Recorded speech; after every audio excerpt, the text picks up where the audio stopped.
A boy plummets from the sun into the sea. You know this story, or at least you think you do. The myth of Icarus is far more than a simple warning about flying too high. It is a profound exploration of human ambition, the fierce love of a parent, and the dangerous line every inventor walks. By the end of this, you will see this ancient tale in a completely new light, uncovering meanings that speak directly to our modern world. We will journey back to the labyrinth's origins, meet the brilliant and flawed mastermind Daedalus, and discover why Icarus' fall is not an ending but a beginning. What does it truly mean to dare greatly? Long before there was a boy flying too close to the sun, there was a prison of stone and a king's wrath. The island of Crete, a jewel in the Aegean Sea, was ruled by the powerful King Minos. To secure his throne, he had asked the sea god Poseidon for a sign, a magnificent white bull he promised to sacrifice. But when the bull emerged from the waves, too perfect and powerful, Minos broke his vow. He kept the bull for himself, an act of greed that would curse his entire house. As punishment, the gods made his queen fall in love with the very bull, a union that produced a monstrous child, the Minotaur. This creature, with the head of a bull and the body of a man, was a living reminder of the king's sin and a thing of unspeakable violence. King Minos needed a place to hide his shame, a cage from which nothing could ever escape. So he turned to the greatest mind of the age, the master inventor and architect Daedalus. The brilliant Daedalus, father of Icarus, designed the labyrinth, a maze so complex and winding that once inside, no one could ever find their way out.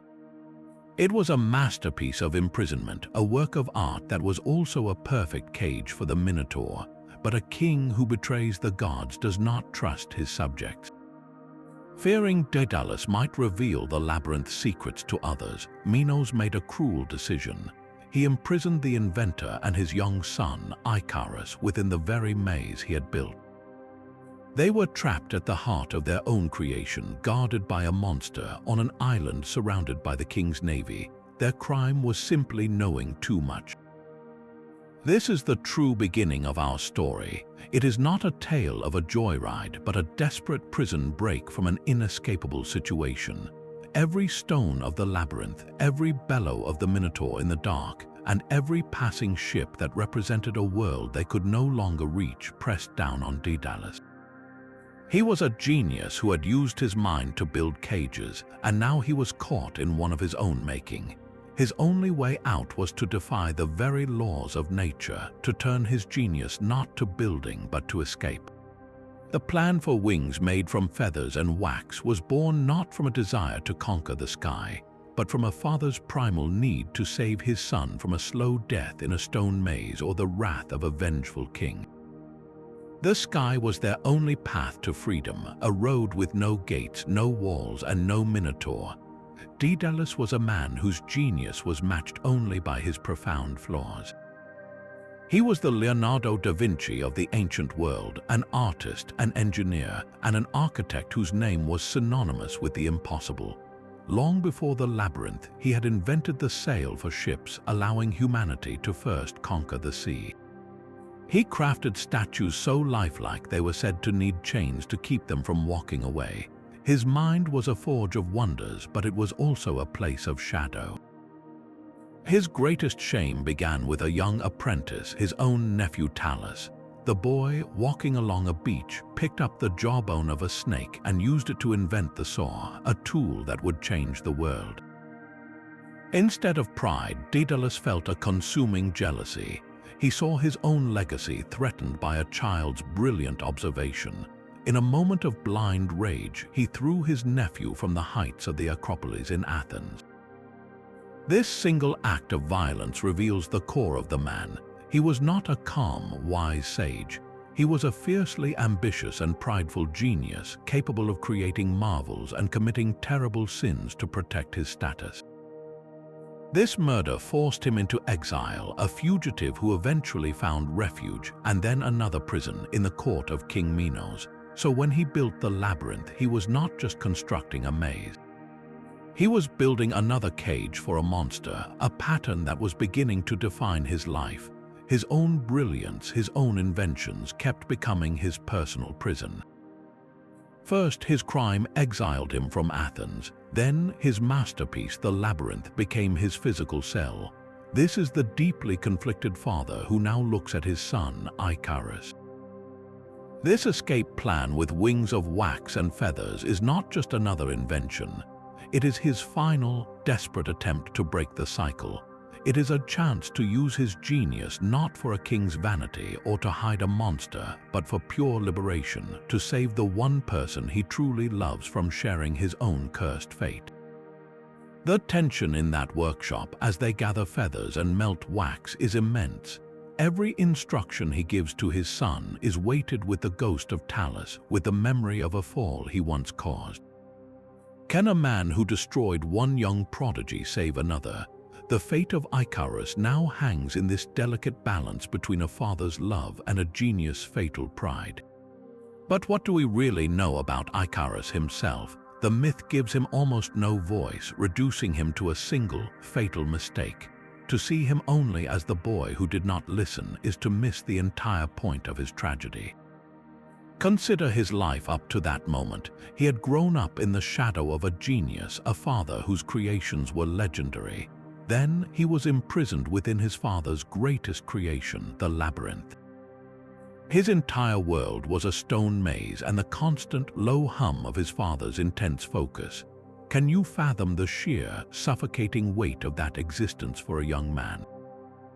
His spirit, likely bursting with the energy and curiosity of youth, was caged long before he ever put on wings. The moment Daedalus presented the wings, it was not just an escape plan. For Icarus, it was an explosion of possibility. It was the first taste of true, unbounded freedom he had ever known.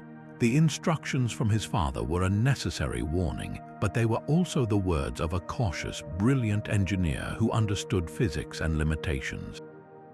For Icarus, they were the rules of a world he was finally leaving behind. His flight was not born from simple recklessness. It was an act of pure, unbridled joy. The feeling of the wind lifting him, the earth shrinking below, the vast, open sky offering a freedom his stone prison had denied him his whole life. Is it any wonder he soared higher? He was not trying to defy his father out of spite. He was reaching for the sun because it represented everything he had been denied: warmth, light, and absolute liberty. His flight was a celebration of a spirit finally set free.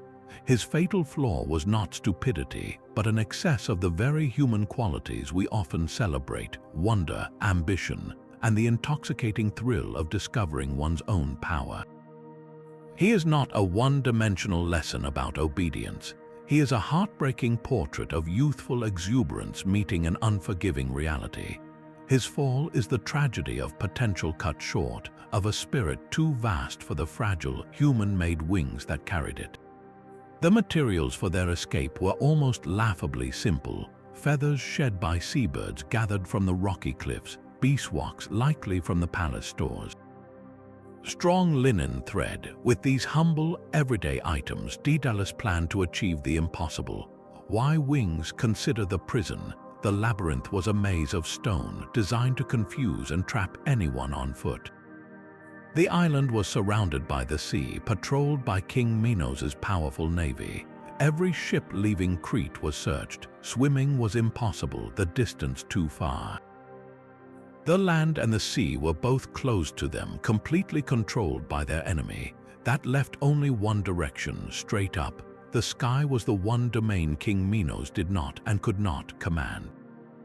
It was the single unguarded gate out of their prison, but this was not a decision made lightly. Daedalus, the master engineer, would have calculated every other possibility.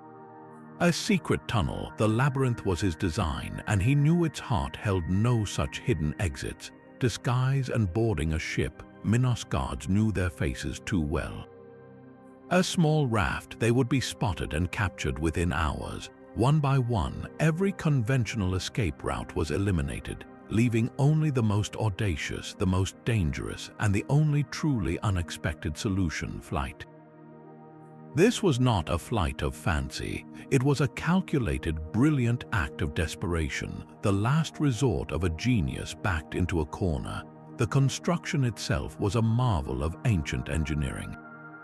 Think of the process, each feather carefully selected and sorted by size. The larger, stronger feathers forming the main structure of the wings, the smaller ones filling in the gaps to create a smooth, aerodynamic surface. The wax was not simply a glob of adhesive. It was meticulously melted and applied, binding the quills of the feathers to a wooden frame, creating a strong yet lightweight composite material, a primitive version of the resins we use in modern aircraft. The thread secured it all, lashing the wings into a shape that could catch the air. This was the first human aircraft, built millennia before the Wright brothers, by a man who understood the principles of lift and drag through sheer observation of the birds around him. He was reverse engineering nature itself, so as Daedalus tied the final feathers into place, he was not just building wings, he was forging a single, fragile key for the one lock Minos could not build. The success of this incredible invention now rested entirely on the shoulders of his son, and on the one variable no engineer can fully control: the human spirit. The workshop was a sanctuary of quiet intensity. For weeks, father and son worked side by side in their hidden chamber, their world reduced to the texture of feathers and the scent of warm beeswax. This was not just construction, it was a ritual of hope. Icarus would spend hours scouring the cliffs, his hands growing raw as he gathered fallen feathers from gulls and eagles, each one a potential key to their freedom. Back in their workspace, Daedalus would take these offerings and sort them with an engineer's precision. The largest, strongest primary feathers formed the powerful leading edge of the wings, while the softer, smaller down feathers filled the interior, creating a seamless surface to catch the air. Every choice was deliberate, every placement a calculation. The melting wax required a steady hand and a calm heart. Too hot, and it would become brittle and lose its grip. Too cool, and it would not penetrate the quills to form a lasting bond. Daedalus, the man who had built a labyrinth, now focused all his genius on this one fragile creation. His instructions to Icarus were gentle but firm, a quiet dialogue of survival. Tie this thread here, hold this feather steady, feel how the weight balances. In these moments, the looming threat of the labyrinth faded, replaced by the shared, tangible goal taking shape in their hands. This was their secret language, a father teaching his son not just how to build wings, but how to trust in the meticulous process of salvation. Yet beneath the surface of this bonding, a storm of emotion raged. Every time Daedalus looked at his son's eager, trusting face, he felt the crushing weight of responsibility. He was not just an inventor testing a theory, he was a father building a life raft for his only child. A single flaw in his work, one misjudgment in the adhesive strength of the wax or the aerodynamics of the frame, and the consequence would be a fall from a height that made his crime in Athens seem like a petty stumble. The wings grew, feather by feather, into things of strange and delicate beauty. They were a monument to a father's love, crafted in desperation, and a testament to the human will to be free. With the final feather secured, all that remained was the leap of faith, a step into the unknown that would test both the perfection of the invention and the limits of the human spirit it was meant to carry. The moment of truth arrived not with a grand announcement, but with a quiet, sobering ritual. Daedalus knelt before his son, his hands, which had crafted impossible wonders, now trembling slightly as he fastened the final leather straps that would bind the wings to Icarus' shoulders. He looked his son in the eye, and his voice was low and measured, a stark contrast to the soaring joy he must have seen blooming on the boy's face. His instructions were not a simple list of don'ts. They were a precise, technical manual for survival. He told Icarus to follow a middle course. Do not fly too low, he warned, for the spray from the sea's waves will soak the feathers, weighing down the wings and dragging you into the depths. And do not fly too high, for the heat of the sun will soften the wax that holds our escape together, and the feathers will scatter. This was not a father being overly cautious. It was an engineer stating the absolute physical limits of his invention. He was explaining the fundamental properties of his materials. Wax melts with heat, feathers clump when wet. He was defining a very narrow corridor of safety between two equally deadly natural forces, the ocean below and the sun above. The tone of this warning is everything. It was likely a desperate fusion of two voices, the anxious, loving father who feared for his child's life, and the brilliant, pragmatic inventor who knew that his design had a specific, non-negotiable operating range. He was essentially giving Icarus the pre-flight briefing for the most dangerous journey of their lives. He wasn't just telling him to be careful, he was imparting the core principles of aeronautics, a science he had just invented. The tragedy is often framed as a son not listening to his father, but it runs deeper. It is about a human being failing to heed expert, life-saving advice that was given for a clear, logical reason. Icarus was not just breaking a rule, he was ignoring the laws of physics as his father had explained them. In that single moment of disregard, the line between a joyful escape and a fatal plummet was drawn. They pushed off from the high stone wall, and for one heart-stopping moment there was only the sickening sensation of empty air. Then the wind caught the carefully crafted wings. A great, gentle force lifted them, and the world fell away. The sheer, impossible joy of that first upward surge must have been overwhelming. For Icarus, this was not just an escape, it was a rebirth.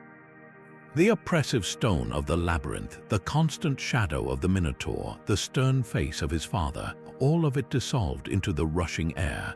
Below him, the island of Crete became a miniature painting, a patchwork of green and brown edged by the brilliant blue of the sea. The royal palace was a child's forgotten toy, and the dreaded labyrinth was just a strange, swirling pattern in the dirt. Its power to terrify and imprison completely erased from this new, higher perspective. The wind was not a barrier but a companion, a river of air carrying him toward a horizon he had only ever dreamed of seeing. He could look down upon the very ships of King Minos, tiny specks on the water, and know they were powerless to stop him. This was the ultimate freedom, a liberation of the body and the soul. Every beat of his wings was a defiant act against the world that had caged him. He was no longer a prisoner or even just a son. He was a pioneer, a god for a day, mastering a domain that had belonged only to birds and deities. The warmth of the sun on his face was a welcome embrace, a stark contrast to the cold, damp stone he had known for so long. Can you even begin to imagine the euphoria? It was the pure, unfiltered thrill of human potential fully realized, a moment where a dream, however desperate its origins, became breathtakingly, wonderfully real. This was the peak of their daring plan, a perfect, soaring success. The invention worked, the prison was behind them, and for Icarus, the sky was not a place of danger, but a limitless playground he was only just beginning to explore. That warmth on his face was more than just a physical sensation. It was a call. With every beat of his wings, Icarus rose higher, drawn upward by an irresistible pull. We often dismiss his final climb as simple foolishness, a boy who did not listen. But the truth is far more compelling. What truly drives a person to soar toward the sun, even when they know it will destroy them?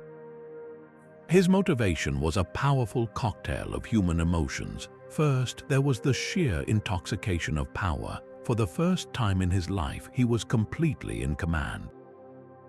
He was not following his father's intricate designs or navigating a path laid out by another. His own strength and will were lifting him above the world. This was a radical personal agency, and it was utterly addictive. Then there was the sun itself. In the ancient world, the sun was not just a star, it was a god, the chariot of Apollo racing across the sky. To fly toward it was not an act of defiance against a ball of gas, it was an attempt to touch the divine. It was the lure of the sublime, that beautiful and terrifying human desire to experience something so vast and magnificent that it threatens to overwhelm us.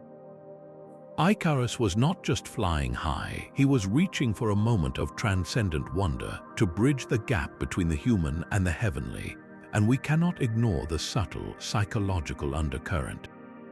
His entire life had been dictated by the genius of his father, a man who lived by precise rules and calculations. Daedalus represented the careful, measured path, the middle course. By soaring upward, Icarus was doing the one thing his father could not control. He was testing the ultimate limit, not out of spite, but from a deep-seated need to claim his own identity, to make a mark that was his and his alone. The ancient Greeks had a concept for this, a divine madness. It was not a clinical insanity, but a sacred frenzy that could inspire poets or drive heroes to glorious, reckless acts.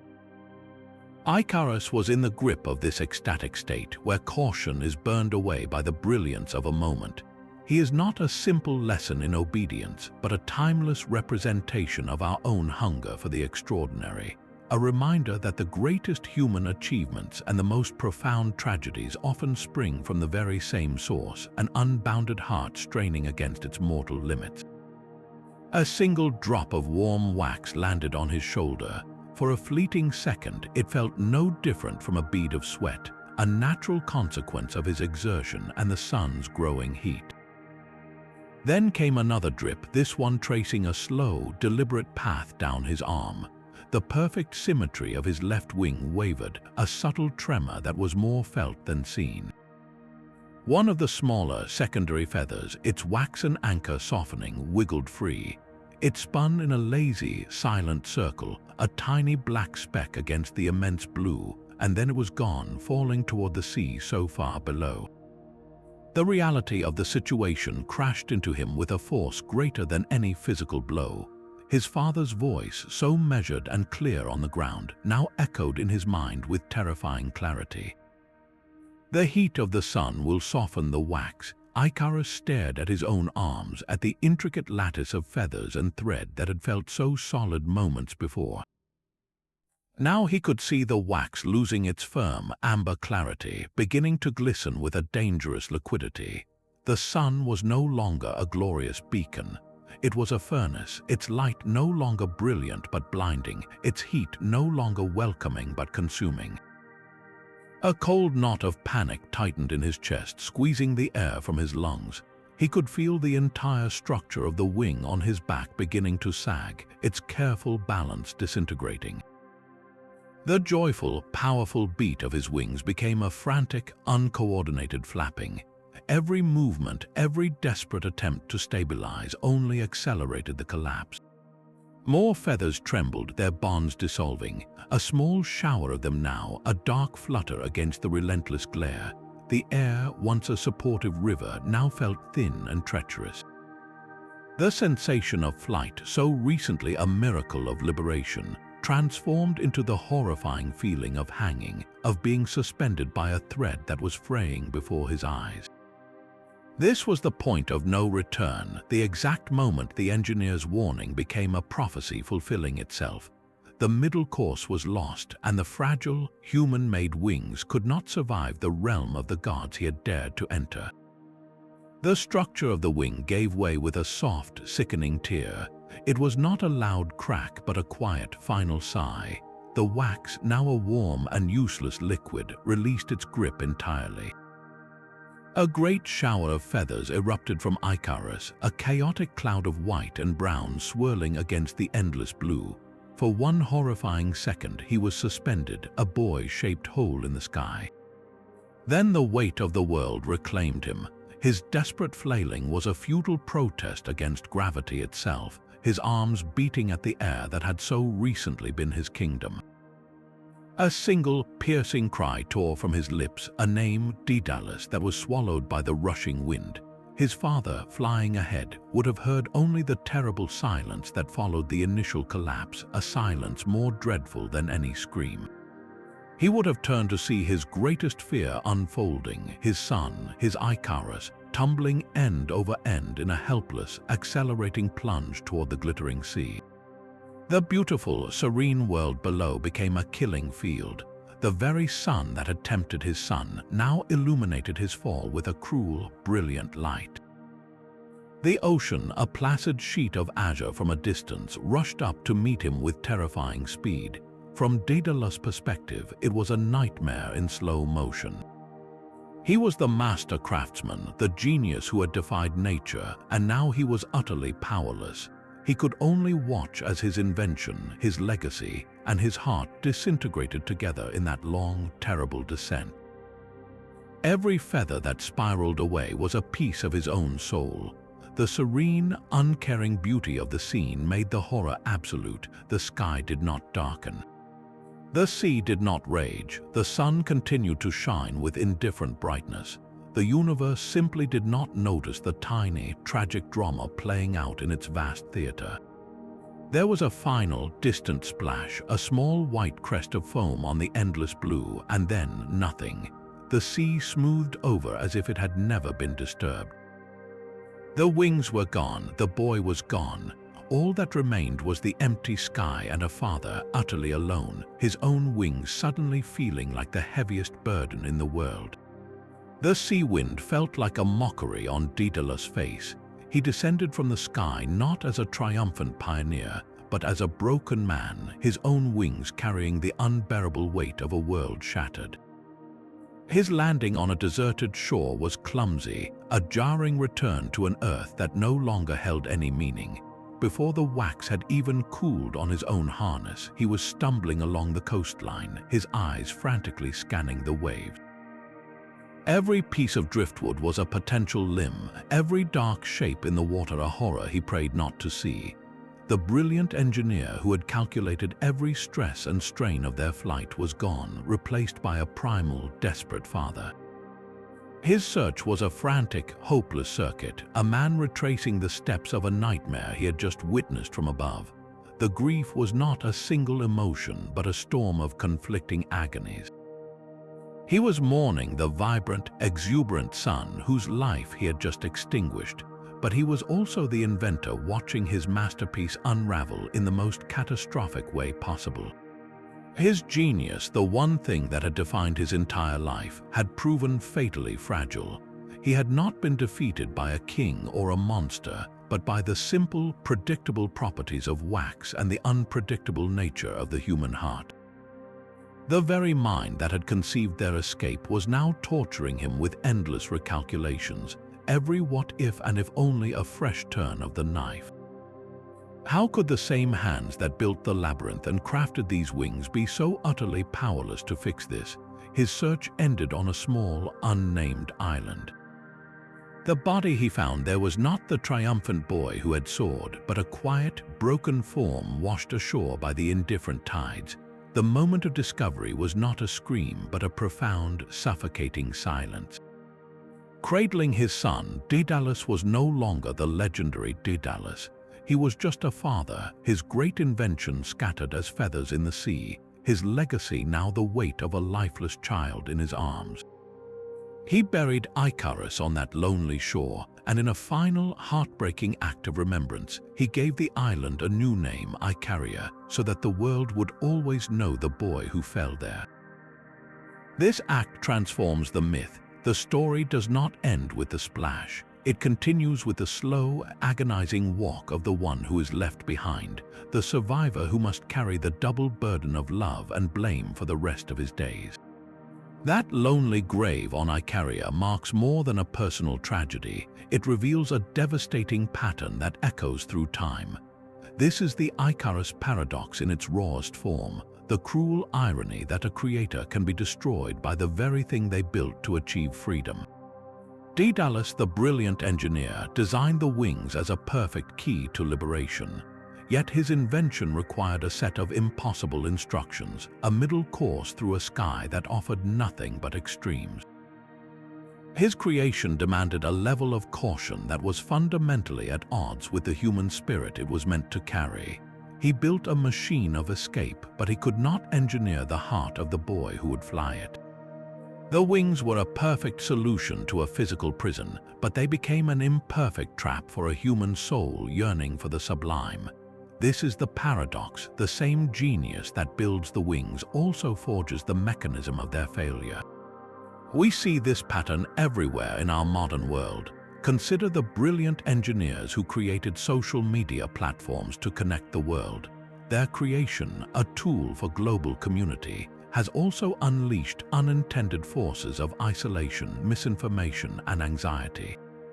They built a digital town square, but they could not control the human nature that would flood into it. Or look at the pioneers of artificial intelligence, designing systems of incredible power and potential. They are the Daedaluses of our age, crafting wings that could carry humanity to new heights of knowledge and efficiency. Yet they too must issue their own version of a warning, a set of ethical guidelines and safety protocols, hoping against hope that their creation is not flown too close to a different kind of sun, one of uncontrolled autonomy or misaligned goals. In every case, the creator understands the mechanics of their invention, but they can never fully predict the complex, often reckless, world in which it will operate. Daedalus is not just a character from a dusty myth. He is the archetype of every innovator who stands at the precipice of a new discovery. His story forces us to ask a difficult question: can we ever truly build a future that is safe for the boundless, beautiful, and sometimes foolish human spirit that will inhabit it? The story of Icarus was not an isolated tragedy in the ancient Greek world, but a single, powerful note in a chorus of warnings.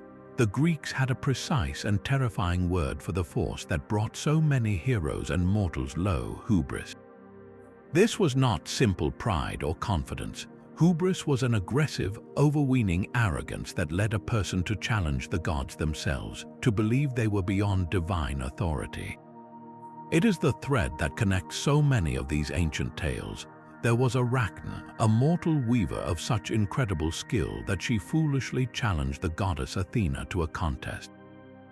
When Arachne's tapestry proved flawless, Athena, in a fury of divine jealousy, transformed the boastful girl into a spider, condemning her to weave for all eternity.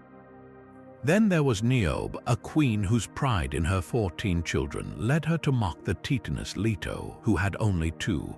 As punishment, Leto's children, the gods Apollo and Artemis, slaughtered every one of Niobe's sons and daughters, leaving the queen to weep until she turned to stone. And of course, there was Prometheus, the titan who stole fire from the gods and gave it to humanity. For his transgression, he was chained to a rock where an eagle fed on his liver every day, an agony that renewed itself each night. In each case, a mortal or lesser divinity overstepped, trespassed on a domain reserved for the gods, and suffered a catastrophic, often symbolic, punishment. So where does Icarus fit into this gallery of hubris? His fate seems to mirror theirs, a mortal falling from a great height for his presumption. But look closer and his transgression appears different. Arachne, Niobe, and Prometheus all acted with a conscious defiance. They issued a direct challenge. Icarus was not trying to usurp the sun god Apollo's place in the sky. He was not shaking his fist at the heavens. He was overcome by the sheer, ecstatic joy of flight, by a youthful exuberance that blurred the lines between wonder and recklessness. His was not the sin of arrogant challenge, but perhaps the more human, more relatable sin of forgetting his own limits in a moment of sublime discovery. The Greeks saw the universe as a place of strict, divinely ordained boundaries. The sea belonged to Poseidon, the underworld to Hades, the sky to Zeus. For a mortal to breach one of these realms, even accidentally, was to invite Nemesis, the inevitable retribution for any imbalance. Icarus did not intend to storm the gates of heaven, but by flying into the realm of the sun, he crossed that invisible, sacred line. His melting wings were the physical manifestation of a cosmic law, a reminder that the space between humanity and the gods was not a playground but a firewall. His story, therefore, sits at a poignant crossroads. It carries the stern, traditional warning about hubris, about knowing your place. Yet it also whispers a more tragic truth, that the god's punishment could fall not only on the defiant, but also on the simply, beautifully, and fatally exuberant. It asks us whether disaster always requires a proud heart, or if sometimes a heart too full of wonder can be just as dangerous. The very words that immortalized Icarus were written by a poet in exile. Ovid, banished from Rome to the bleak shores of the Black Sea, poured his own sense of loss and injustice into his epic work, Metamorphoses. This is our primary source, the lens through which the myth has reached us, and it is deeply colored by Ovid's personal sorrow. His version is not a dry historical account. It is a masterpiece of pathos designed to make you feel the tragedy in your bones. He lingers on the emotional moments, the loving father fastening the wings, the boy's playful joy, the desperate cry that goes unheard, and the father's subsequent grief. Ovid gives us the anguished Daedalus cursing his own arts as he buries his son. This focus on the human drama, on the intimate bond shattered by a single mistake, is Ovid's great legacy to the story. He transformed a cautionary tale about hubris into a deeply moving narrative about love, ambition, and the price of genius. Before Ovid, the story was a simpler footnote in the larger saga of Daedalus. It was Ovid who centered the boy and his fall, crafting the poignant, heartbreaking version that has echoed for 2 millennia. But the story was too powerful to remain confined to one poet's telling. In the ancient world, other voices offered subtle variations. Some earlier Greek sources suggest the escape from Crete was successful, and that Icarus's fatal flight occurred later during a journey to Sicily. This alternate version asks a fascinating question. What if the tragedy was not part of the prison break itself, but a separate, later accident? It changes the narrative from a direct consequence of escaping a tyrant to a standalone incident of human error, shifting the weight of the moral. As the myth traveled through time, its meaning continued to evolve. During the Middle Ages, it was often interpreted through a strict religious lens. Icarus became a symbol of sinful pride, a soul who aspired to heaven through his own works rather than through divine grace, and was thus cast down. His fall was a sermon illustration, a warning against the deadly sin of superbia. Then came the Renaissance, a period that rediscovered the classical world and with it the human spirit. For Renaissance artists and thinkers, Icarus was reinvented. He was no longer just a sinner, he was a symbol of bold human aspiration. His flight represented the daring of explorers, scientists, and artists who were pushing the boundaries of the known world. In beautiful illuminated manuscripts and grand paintings, Icarus is often depicted not at the moment of his fall, but in the glorious ascent, his body strong and heroic against the sun. The tragedy was still there, but it was now a noble tragedy, the price paid for reaching toward the stars. This reinterpretation reflects a fundamental shift in how humanity saw itself, no longer as lowly subjects of divine will, but as active agents capable of shaping their own destiny, even if that ambition came with immense risk. The myth proved to be a flexible vessel, able to hold both a medieval warning against pride and a Renaissance celebration of it. From Ovid's tear-stained page to the soaring ideals of a new age, the story of Icarus was never just one story. It was a mirror reflecting the deepest hopes and fears of every era that dared to tell it. Daedalus did not just warn his son about physics, he was mapping a profound philosophical landscape. The sun and the sea in this story are not merely two locations, they are powerful, opposing symbols that define the boundaries of human existence. The sun, blazing in the heavens, represents everything we aspire toward. It is divine knowledge, pure ambition, and the intoxicating fire of discovery. To fly toward it is to reach for the absolute, to seek a truth so brilliant it threatens to blind us. But this celestial power has a destructive edge, for the same light that illuminates also burns. It is the uncompromising ideal, the perfection that melts our fragile, human-made ambitions when we get too close. The sea below, in stark contrast, is the realm of the mundane. It is everyday reality, the cold, heavy weight of the ordinary. Its spray represents obscurity, a slow death by drowning in the commonplace, where dreams become waterlogged and sink beneath the waves of routine and limitation. Daedalus' crucial instruction to steer a middle course was therefore a blueprint for a balanced life. He was telling his son, and by extension all of us, that the true path is not found in the extremes. It is the delicate, ongoing negotiation between our highest aspirations and our grounded reality. We must be brave enough to fly high enough to escape the drenching spray of mediocrity, but wise enough to know that chasing the sun itself will only end in our dissolution. This is the myth's enduring wisdom.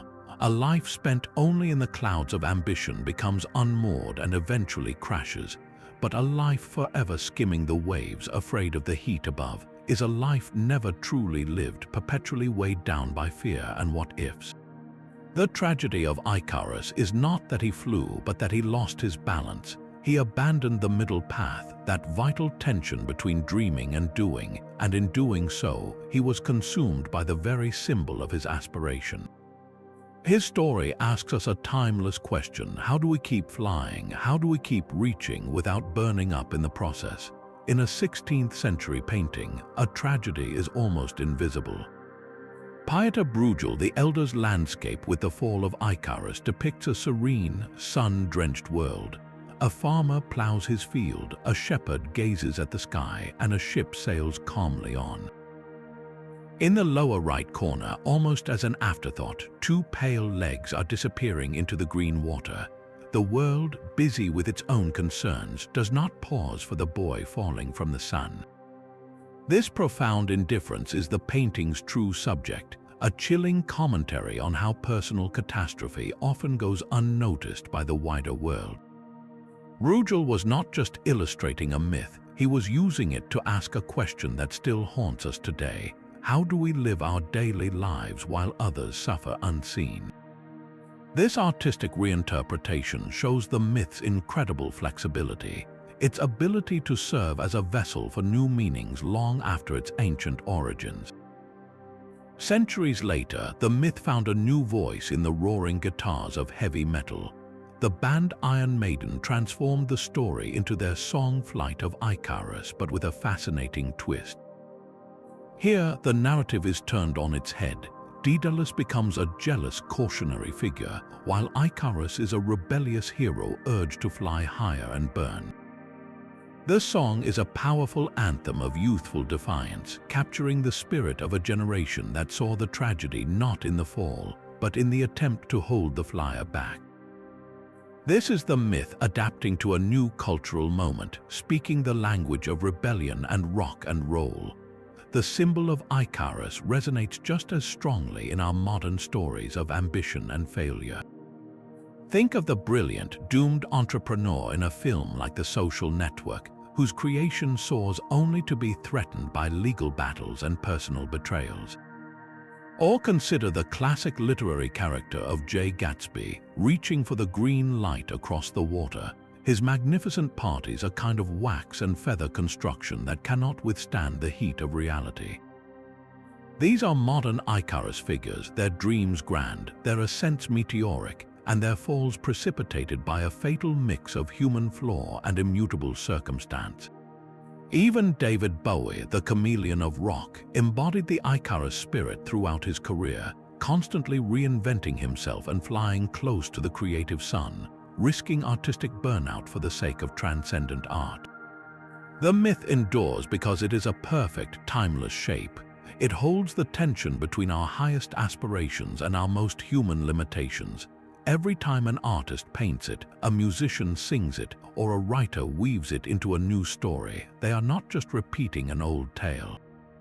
They are asking us to look at our own lives, our own ambitions, and our own fragile wings. What sun are we flying toward, and what sea awaits us if we fail? Freud would have had a field day with this family. If we peer through a psychological lens, the blue sky of the Aegean transforms into a vast, symbolic landscape of the human mind. In this reading, Daedalus and Icarus are not just father and son, they are warring parts of a single psyche. Daedalus, the master planner, embodies the superego. This is the internal voice of caution, tradition, and the rules. His meticulous instructions, his precise middle course, are the superego's relentless demand for order and safety, an attempt to impose rational control over the chaotic world.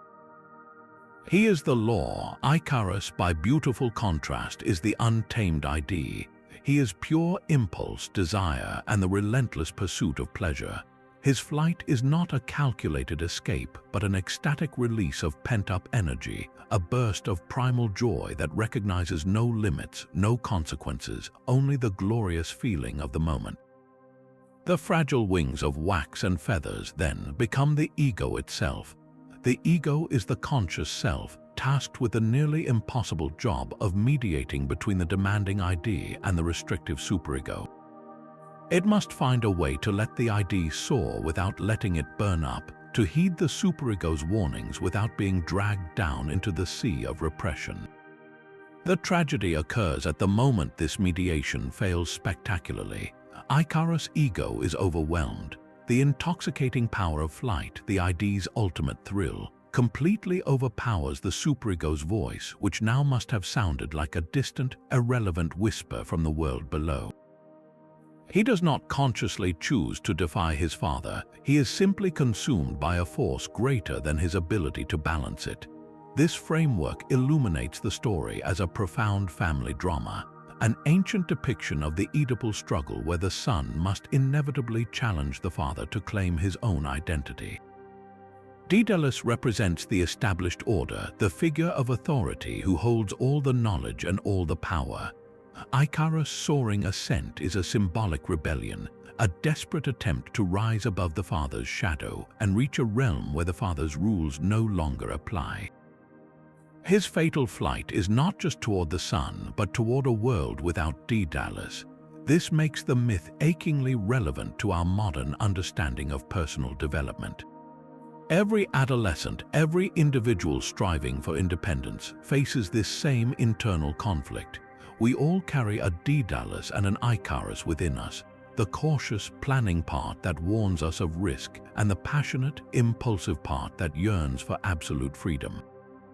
The journey to maturity is the lifelong process of building a stronger ego, of crafting wings that are resilient enough to carry our ambitions but flexible enough to navigate the turbulent air between responsibility and desire.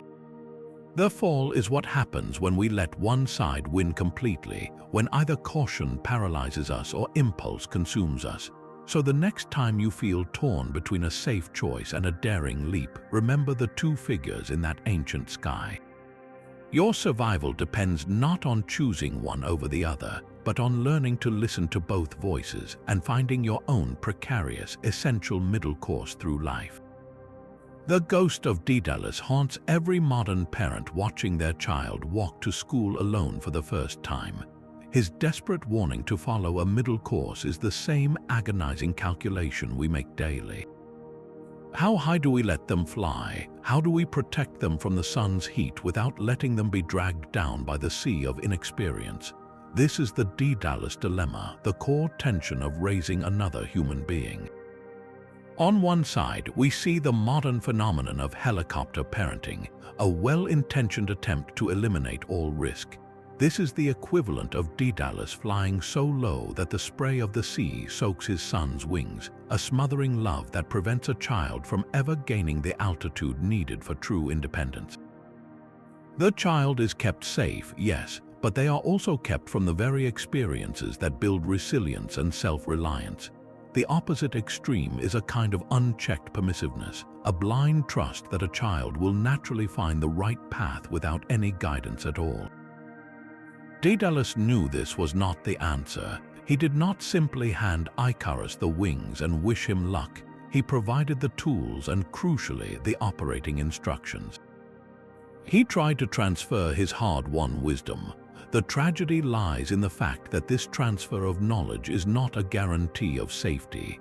A parent can explain the properties of wax, the dangers of the sun, and the principles of aerodynamics, but they cannot implant their own caution into a child's heart. They cannot feel the euphoria of flight for them. This is the painful limit of parenting. We can build the wings, we can give the most precise and loving warnings, but we cannot control the journey.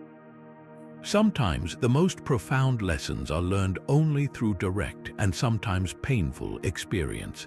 A toddler must touch something warm to understand the meaning of hot.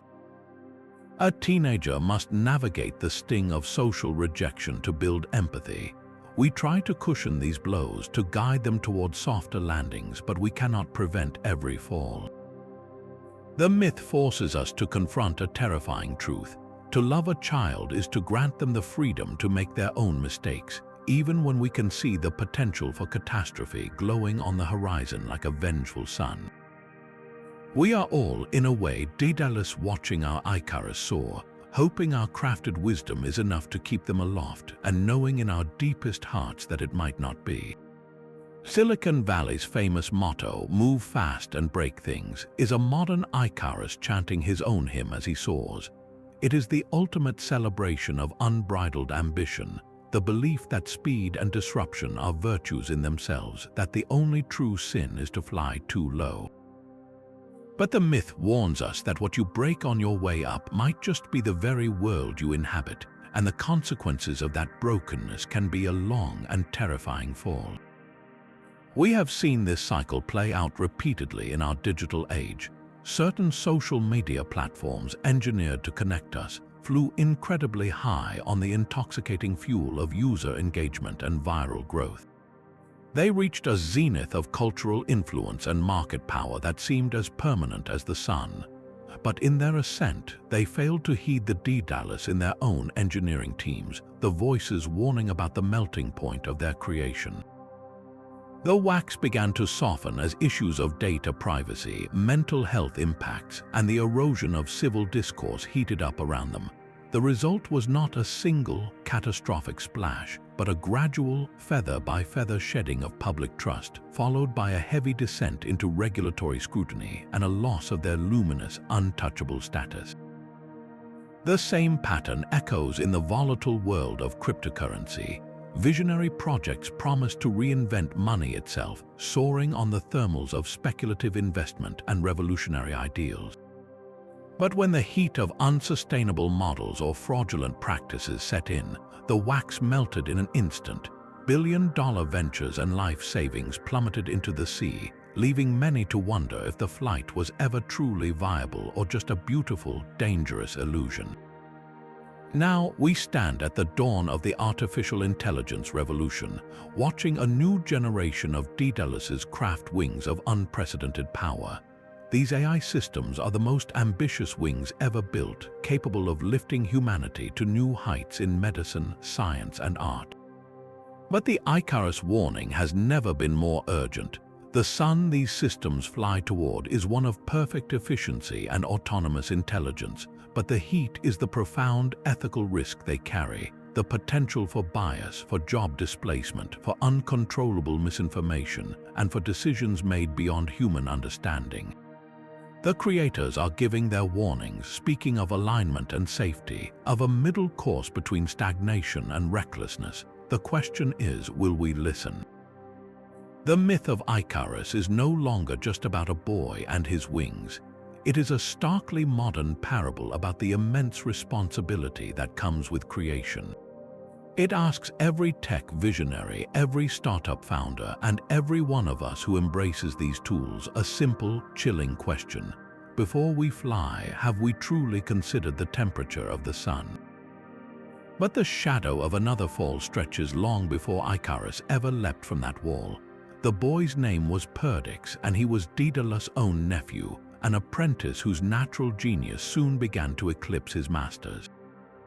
While walking along a beach, the young Perdix picked up the spine of a dead fish, or in some versions the jawbone of a snake, and was struck by inspiration. He saw how the serrated edge could cut through wood far more efficiently than any existing tool. In that moment of brilliant observation, he invented the saw, a creation that would change the world of craftsmanship forever. This should have been a moment of immense pride for his uncle. Instead, it ignited a fire of bitter jealousy in Daedalus' heart. He saw not a prodigy to be nurtured, but a rival who threatened to overshadow his own legacy.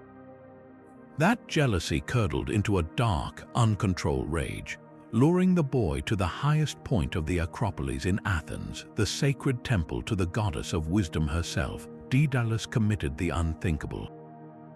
He pushed his own nephew from the precipice, intending to end the boy's life and his competition in one violent act. But the goddess Athena, who favors the clever and the innocent, saw the falling boy. In a moment of divine mercy, she did not let him perish. As Perdix tumbled toward the stones, she transformed him mid-air into a partridge, a bird that flits close to the ground, forever remembering the danger of high places and the man who betrayed him there. This brutal act is not a separate story. It is the dark foundation upon which the tragedy of Icarus is built. It reveals Daedalus not as a serene, wise sage, but as a deeply flawed and prideful genius, a man capable of both creating marvels and destroying lives to protect his status. His own hubris, his violent resistance to being surpassed, led directly to his exile from Athens and his eventual imprisonment in Crete. The man who builds a prison for the Minotaur is a man who understands cages because he has built them for himself through his own actions. This context transforms the entire myth. When Daedalus later fastens those waxen wings to his son's shoulders, he is not just a worried father, he is a man haunted by a ghost. Every instruction he gives is weighted with the memory of another young man falling through the sky because of his actions. The creation meant to save his son is crafted by the same hands that once murdered his nephew. This tragic pattern makes the fate of Icarus feel almost like a cruel, divine echo. Is his son's fall a form of nemesis, a cosmic punishment for the sin he committed against Perdix? The partridge, the boy he tried to kill, now lives on as a constant, low-flying reminder of his crime, while his own son falls from the sky for flying too high. The story of Perdix forces us to see Daedalus in a far more complex light, a man trapped not only by stone walls, but by the inescapable consequences of his own pride. What if we have been mourning the wrong thing all along? The conventional moral of the story is a warning, a lesson in heeding cautious advice. But what if the true failure would have been never flying at all? There is a radically different way to read this ancient tragedy, one that does not see Icarus as a cautionary tale, but as an emblem of glorious, transcendent success. His flight was not a mistake, it was a masterpiece of lived experience. For one breathtaking moment, he was not a prisoner or a son following instructions. He was a pioneer touching the face of the sublime, and that single moment of pure, unadulterated ecstasy may have been worth any price. Consider the alternative. What kind of story would we tell if Icarus had obediently followed the middle course? He and his father would have landed safely on some distant shore, two more fugitives in a world full of them. Their lives would have continued, marked by the mundane struggles of survival. Icarus would have grown into a man, perhaps becoming an assistant to his brilliant father, forever living in the shadow of a great mind, always remembering the one time he flew but never truly soared. His life would have been long, safe, and utterly forgettable. He would have died an old man, his greatest achievement being that he once followed the rules perfectly. Is that a victory, or is it a quieter, more drawn-out kind of tragedy?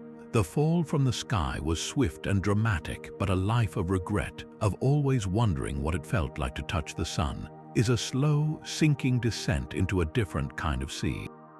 Icarus did not choose that. He chose the blaze of glory over the slow burn of a mediocre existence.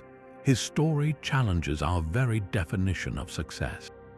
We are taught to value safety, longevity, and prudence, but Icarus represents a different set of values: the pursuit of ecstasy, the hunger for the absolute, the willingness to risk everything for a glimpse of the divine. He is the artist who destroys his health to create one perfect painting. He is the explorer who pushes into the uncharted wilderness, knowing he may never return. He is the innovator who stakes everything on a revolutionary idea that could change the world or end their career. These are not foolish people. They are individuals who understand that some experiences are so profound, so transformative, that they are worth the ultimate cost. The melting wax was not the failure of his plan, it was the natural consequence of its magnificent success. He did not fall because he was reckless, he fell because he achieved his goal. He reached the sun. For a heartbeat, he knew what it was to be more than human, to feel a joy so intense it could not be contained by a mortal frame. His story asks us a deeply personal question. Would you rather live a long, safe life of quiet compromise, or a brilliant, short life that burned with a fierce and unforgettable light? The myth of Icarus endures not because it warns us about flying too high, but because a part of us desperately wants to believe that the flight itself is everything. Beeswax softens at around 145 degrees Fahrenheit. To reach that temperature from solar heat alone, you would need to be flying in an environment far hotter than our atmosphere allows. Even at high altitudes, the air is bitterly cold. The sun's rays are more intense, but they would warm your skin, not instantly liquefy the wax binding your wings. The real danger would be physical exertion. The sheer muscle power needed for a human to flap fabricated wings and stay airborne is staggering.